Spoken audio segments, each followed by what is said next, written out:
السلام عليكم ورحمة الله وبركاته. وعليكم السلام ورحمة الله إن وبركاته. الحمد لله رب العالمين والصلاة والسلام على أشرف الأنبياء وسيد الأتقياء سيد المرسلين وعلى آله وصحبه أجمعين. قال الله سبحانه وتعالى في القرآن الكريم: أعوذ بالله من الشيطان الرجيم. إنما يعمر مساجد الله من آمن بالله إلى آخر الآية. آمنت بالله. وقال رسول الله صلى الله عليه وسلم: الإمام ضامن أو كما قال عليه أفضل الصلوات والتسليم। সীমাহীন তারিফ, অজস্র শুকরিয়া মহান আল্লাহ সুবহানাহু ওয়া তাআলার দরবারে, যে মহান মালিক খাস মেহেরবানি করে আজ বৈশ্বিক মহামারী এই করোনার মাঝে আমাদেরকে এই গুরুত্বপূর্ণ একটি বিষয় নিয়ে ইকুইটি একটি গুরুত্বপূর্ণ চ্যানেল, এই চ্যানেলের মাধ্যমে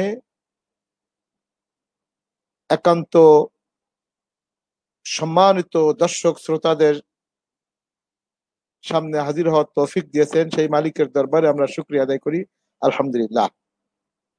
বিশেষ করে জুমার সলাতে যারা ইমামতি এবং খুতবার দায়িত্ব পালন করেন, খতিব যারা, তাদের জিম্মাদারি, তাদের দায়িত্ব, এ ব্যাপারে আল্লাহ সুবহানাহু ওয়া তাআলা সুস্পষ্টভাবেই ব্যাখ্যা করে বুঝিয়ে দিয়েছেন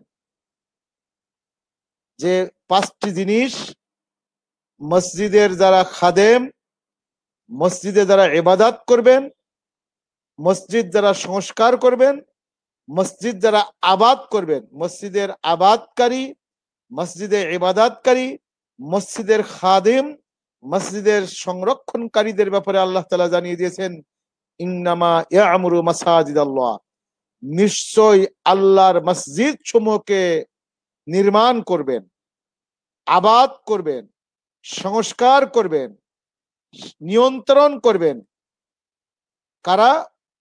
5 শ্রেণীর লোক। মান আমানা বিল্লাহ, যিনি আল্লাহর প্রতি ঈমান এনেছেন। তাহলে মসজিদের যদি সংস্কারক আমি হতে চাই, মসজিদের কমিটিতে যদি হতে চাই, মসজিদের নিয়ন্ত্রণকারী যদি আমি হতে হয়, মসজিদ পরিচালনার দায়িত্ব যদি আমার হয়, মসজিদের ইমামতি খতাবাতের দায়িত্ব আমার হতে হলে, এবং খতিব এবং ইমামের মাধ্যমে সবকিছু চলবে, সেখানে আল্লাহ তাআলা বলে দিলেন মান আমানা বিল্লাহ। 1 নম্বর শর্ত হলো আল্লাহর প্রতি ঈমান, অগাধ বিশ্বাস, ঈমান থাকতে হবে। ওয়াল ইয়াউমিল আখির, আর আখিরাতের প্রতি বিশ্বাস। একজন ইমাম, একজন খতিব, মুসল্লি, মসজিদের কমিটি, মসজিদে যারা যাতায়াত করেন এবং মসজিদেরিয়া যারা থাকবেন, তাদের কাজ হবে আখিরাতে বিশ্বাস করবেন, অদৃশ্যে বিশ্বাস করবেন। এই জীবন শেষ জীবন নয়। এই বিশ্বাস একজন খতিব যেমন করবেন, একজন ইমাম যেমনি ভাবে করবেন, তেমনি ভাবে মসজিদের মুসল্লি এবং মসজিদ এরিয়ার সকলের মাঝে এই থিম, এই চিন্তা, এই চেতনা, এই আকীদা, এই বিশ্বাস বিল্ড আপ করে দিবেন, ছড়িয়ে দিবেন। যদি আখিরাতের প্রতি, এই জীবন শেষ জীবন নয়, আমার এই দিন হতে পারে আমার জীবনের শেষ দিন, আগামীকাল সকালে যিনি ঈশার জামাত আদায় করবেন, আজকের জুমা যারা আদায় করেছি, আগামী জুমা আমার ভাগ্যে জুটবে কিনা আদৌ জানি না। অতএব আখিরাতকে আমাকে নিশ্চিত বিশ্বাস করতে হবে। এই বিশ্বাস যদি ইমাম খতিব থেকে শুরু করে সকল মুসল্লিদের মাঝে থাকে, তাহলে আর জিন্দেগিতে, সমাজে বর্তমান যে সর্বনাশার মহামারীর ছয়লাভ, আজ যে নারী নির্যাতন, নারীর প্রতি সহিংসতা, নারীর প্রতি বিদ্বেষ ভাব, গণধর্ষণ, ইফটিজিং মহামারী আকার ধারণ করেছে, এবং নারীর প্রতি সহিংসতার মহোৎসব চলছে। এই মহা উৎসব থেকে জাতিকে রক্ষা করতে গেলে আখিরাতের প্রতি যদি সকলের বিশ্বাস ইমাম সাহেবদের মাধ্যমে করানো যায়, এই সমাজের মসজিদ এরিয়ায় বাংলাদেশে প্রায় 4 লক্ষাধিক মসজিদ, মসজিদে মসজিদে ইমাম খতিবদের নেতৃত্বে গণপ্রতিরোধ যদি গড়ে তোলা যায়, আইন শৃঙ্খলা রক্ষাকারী বাহিনীর পাশাপাশি ইমাম খতিবদের মাধ্যমে ইসলামের সঠিক ব্যাখ্যা বিশ্লেষণ দিয়ে আমরা মসজিদের আবাদকারী, মসজিদের মুসল্লি, মসজিদের ইমাম, মসজিদের খতিব, মসজিদ কমিটি সবাই মিলে আমার মসজিদ এরিয়া যত বাড়ি আছে, যত ঘর আছে, যত বস্তি আছে, কোথাও কোনো মদের আখড়া থাকবে না, কোথাও কোনো খারাপ কাজকারী থাকবে না, ইফতিজার থাকবে না। সকলকে সংশোধন করে মসজিদ পানে যদি ইমাম সাহেবদের নেতৃত্বে আনা যায়, আখেরাতের ভয় যদি তাদের মাঝে ঢোকানো যায়, তাহলে সমাজ কিন্তু সংশোধিত হতে এমনিতেই বাধ্য। সালাত কায়েম করবেন, ইমাম সাহেব খতিব সাহেব বুঝিয়ে দিবেন মুসল্লিদেরকে, ভাই শুধু সালাত আদায় করলে হবে না। আল্লাহ তাআলা কোরআন মজিদে যত জায়গায় 82 জায়গায় সালাতের কথা বলেছেন, বলেননি যে সালাত আদায় করো। ইউআদ্দুনাস সালাত, আদ্দুস সালাত এমন নয়, ওয়া আকামুস সালাত, আকিমুস সালাত লিদুলুকিশ শামস। আল্লাহ তাআলা সালাত কায়েম করতে বলেছেন, অর্থাৎ আমি পড়বো, পরিবারের সকলকে পড়াবো, আমি সালাত আদায় করব, প্রতিবেশী সকলকে সালাত আদায় করবো।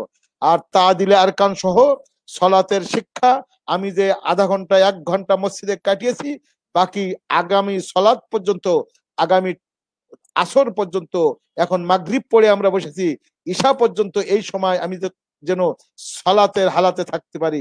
এইভাবে ঈশার পরে খেয়ে দিয়ে যখন ঘুমাবো, ফজর পর্যন্ত যেন সালাতের হালাতে থাকতে পারি। ওয়া আকামুস সালাত, ইকামতুস সালাতের অনেক ব্যাখ্যা আছে। এরপর ওয়া আকামুস সালাত, যদি কেউ সালাত কায়েম করেন, আল্লাহর প্রতি ঈমান, আখিরাতের প্রতি ঈমান, ওয়া আকামাস সালাত ওয়া আতাজ যাকাত, যাকাত আদায় করবেন, শুধু নিজে খেয়ে নয়। ইমাম সাহেব ঘোষণা দিবেন, আপনার যে সম্পদ আছে, ও মুসল্লি ভাইয়েরা, খতিব সাহেব ওয়াজ নসিহত করবেন যে আমার এই এরিয়ায় করোনায় লকডাউনে অনেক ভাই, অনেক কৃষক, অনেক রিক্সাওয়ালা না খেয়ে আছে, তাদের ঘরে ঘরে খাদ্য প্যাকেট পৌঁছে দেওয়ার দায়িত্ব খতিবের নেতৃত্বে, ইমামের নেতৃত্বে, মসজিদ কমিটির নেতৃত্বে। যদি তাই হয়, যদি আমার মসজিদ এরিয়ায় 5000 মুসল্লি থাকে, এর মধ্যে যদি 200 মুসল্লি যদি রিক্সাওয়ালা, কুলি, দিনমজুর, অসহায় থাকে, তাদের ঘরে ঘরে খাদ্য প্যাকেট পৌঁছানোর দায়িত্ব ইমাম সাহেবের নেতৃত্বে যদি হয়, যাকাত, ফরজ যাকাত ছাড়াও ওয়াইন্না ফি আমওয়ালিকুম হাক্কান সিওয়া আয-যাকাত, ফরজ যাকাত ছাড়াও গরিব, মিসকিন, অসহায়, আত্মীয় স্বজন সবার জন্য নিশ্চিত অধিকার আছে। এই অধিকার আপনাকে আমাকে আদায় করানোর জন্য ইমাম খতিবদের দায়িত্ব পালন করতে হবে। এরপর ওয়ালাম ইয়াখশা ইল্লাল্লাহ, যিনি খতিব হবেন, যিনি ইমাম হবেন, তিনি একমাত্র তার ভয় হবে আল্লাহর প্রতি। ওয়ালাম ইয়াখশা ইল্লাল্লাহ, আল্লাহ ছাড়া আর কাউকে ভয় করব না। ওয়ালাম ইয়াখশা ইল্লাল কমিটি, কমিটিকে ভয় করলে চলবে না। কমিটি যিনি হবেন, তিনিও যেমনি ভাবে আমার খতিবকে, আমার ইমাম সাহেবকে কোরআন সুন্নাহর আলোকে সুন্দর করে ব্যাখ্যা করে বোঝানোর অবাধ সুযোগ দিবেন, আবার ইমাম সাহেব ও কমিটির যে যে দল করে করুক, কিছু যায় আসে না। আমি ইমাম, আমি খতিব, কমিটি যে দলের হয় হোক, আমরা ওয়ালাকিন কুনু ইবাদাল্লাহি ইখওয়ানা, আল্লাহর বান্দা হিসেবে ভাই ভাই হতে চাই। অতএব কমিটি যাই হোক, কিছু যায় আসে না। সবাই মিলে আমরা সমাজ সংস্কার, সমাজ সংশোধন, ইমামের নেতৃত্বে, খতিবের নেতৃত্বে, মদ, জুয়া, ক্যাসিনো, এই সামাজিক মহামারী, সামাজিক সকল অপকর্ম একেবারে চিরতরে নির্মূল করার জন্য ইমাম সাহেবদের, যে ইমামের ইমামতিতে, যে খতিবের ইমামতিতে সালাত কায়েম হচ্ছে, সকলেই খুতবা শুনছেন, সেই ইমামের ইমামতিতে সমাজ থেকে, বিশেষ করে মসজিদ সারাউন্ডিং এরিয়ায় যত মুসল্লি থাকবেন, সকল মুসল্লিদেরকে নিয়ে দ্বীনের সঠিক তালিম তারবিয়াত দিয়ে তাদেরকে জান্নাতের পথ দেখানো, জাহান্নামের আগুন থেকে বাঁচিয়ে তোলা।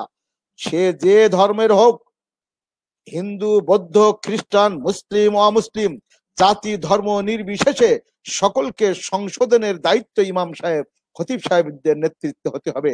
কোনো অমুসলিম অসহায় আছে, তার ঘরেও খাদ্য প্যাকেট চলে যাবে ইমাম সাহেবদের নেতৃত্বে। এইভাবেই ইমাম খতিব যারা, খতিবগণ যদি সঠিক ইসলামের এই বিধান পালন করি, আমরা পালন করতে পারি, মসজিদ কমিটি, মুসল্লি সকলকে সাথে নিয়ে অবশ্যই সমাজ দুর্নীতি মুক্ত, অপরাধ মুক্ত, সন্ত্রাস মুক্ত, মাদক মুক্ত সমাজ গঠনের ক্ষেত্রে ইমাম সাহেবদের এই ওজিফা, এই কার্যক্রম অনেক অনেক কাজ দিবে ময়দানে। বিশ্ব নবী সাল্লাল্লাহু আলাইহি সাল্লামের মসজিদে নববীতে সেই সময়ে বর্তমান যুগের তাম পৃথিবীতে যত মিনিস্ট্রিয়াল কার্যক্রম চলে, মন্ত্রণালয় চলে, সমস্ত মিনিস্ট্রিয়াল কার্যক্রম মসজিদে নববীতে ছিল। এখন সেখান থেকে আমরা সেখানে ছিল স্বাস্থ্য মন্ত্রণালয়, সমাজসেবা মন্ত্রণালয়, সেখানে ছিল বিচারালয়, সেখানে ছিল মাহকামাতুল উলিয়া, সুপ্রিম কোর্ট, হাইকোর্ট, সেখানে পাশে ছিল জেলখানা, বন্দিখানা, সবকিছুই সেখানে হয়েছিল। আজ যে ধর্ষকদের যে আস্ফালন এবং গণধর্ষণের যে মহামারী দেশের কর্নারে কর্নারে শুরু হয়েছে, এবং বেহায়া একেবারে লজ্জাহীন হিংস্র দানবের মতন দেশের বিভিন্ন শহরে শহরে, গ্রামে গ্রামে ছড়িয়ে পড়েছে, এর জন্য দৃষ্টান্তমূলক শাস্তি বিশ্বনবী সাল্লাল্লাহু আলাইহি ওয়াসাল্লাম যেভাবে বলে গিয়েছিলেন। দেখা যায় মসজিদে নববীর সামনে আমরা নিজে চোখে দেখেছি, যখন জুমার সালাত শেষ হয়, সালাত শেষ হওয়ার সাথে সাথেই বলে আল কিসাসু আইয়ুহাল মুসাল্লিন, মুয়াজ্জিন সাহেব ঘোষণা দিলেন এখনই কিসাস হবে মুসল্লি ভাইয়েরা। সাথে সাথে সবাই দৌড়। মসজিদে নববী এবং মদিনা সুপ্রিম কোর্টের সামনে যে ফাঁকা মাঠ ছিল, এখন পুরা মাঠ তো এখন হয়ে গিয়েছে এই মসজিদে নববীর মাঠ।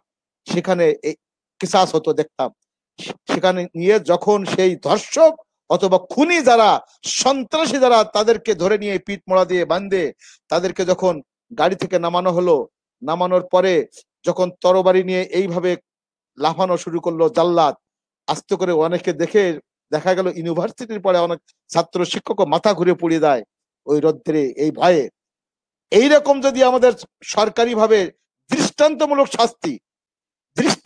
শাস্তি প্রচলিত আইনে, ইসলামী আইনে যদি সরকার, যদি কোনো ব্যক্তি কিন্তু হাতে নেওয়ার সুযোগ নেই কোনো এ সমস্ত আইন, সরকার করবে। সরকার যদি একজনকেও যদি দৃষ্টান্তমূলক শাস্তি হাইকোর্টের সামনে, বাইতুল মুকাররমের সামনে করা হয়, গোটা ওয়াল ইয়াশহাদ তাইফাতুম মিনাল মুমিনিন, গোটা দুনিয়া রেডিও টেলিভিশনে দেখবে বাইতুল মুকাররমের সামনে অথবা স্টেডিয়ামে লাখো জনতা যদি দেখতে পারে এই সমস্ত ধর্ষক, গণধর্ষক, নারীর প্রতি সহিংসতাকারী, এই ক্যাসিনো, গাঁজা, মদের আড্ডাবাজরা এবং দুর্নীতিবাজদের শাস্তি যদি দৃষ্টান্তমূলক দেওয়া যায়, ইমাম সাহেবদের সঠিক তাওজিহাত যদি সমাজে কাজে লাগে, তাহলে কিন্তু একেবারেই অল্প কয়েকদিনের মধ্যে বন্ধ হতে বাধ্য। তাই আসুন, খতিবদের সঠিক গাইডলাইন সমাজ আজ অনেক প্রয়োজন। ইমাম খতিবদের এই কাজ অবশ্যই করতে হবে, শুধু ওয়াজ করে চলে গেলে হবে না। ইমাম খতিবগণ মুসল্লিদেরকে সাথে নিয়েই এই কাজ আমাদেরকে করে দিতে হবে। মানুষ নাই আজ, আছে শুধু জাত শিয়ালের হুক্কা হুয়া, যে জাত ধর্ম ঠুনকো তো আজ নয় কাল ভাঙবে সেতু। আসুন আমরা সমাজ সংস্কারের জন্য ইমাম সাহেবদের মাধ্যমে সমাজের সকল প্রকার দুর্নীতি দূর করার জন্য সকলের সমন্বিত প্রচেষ্টা চালাই। আল্লাহ তাআলা আমাদের সেই তৌফিক দান করুন। আসসালামু আলাইকুম ওয়া রাহমাতুল্লাহি ওয়া বারাকাতুহু।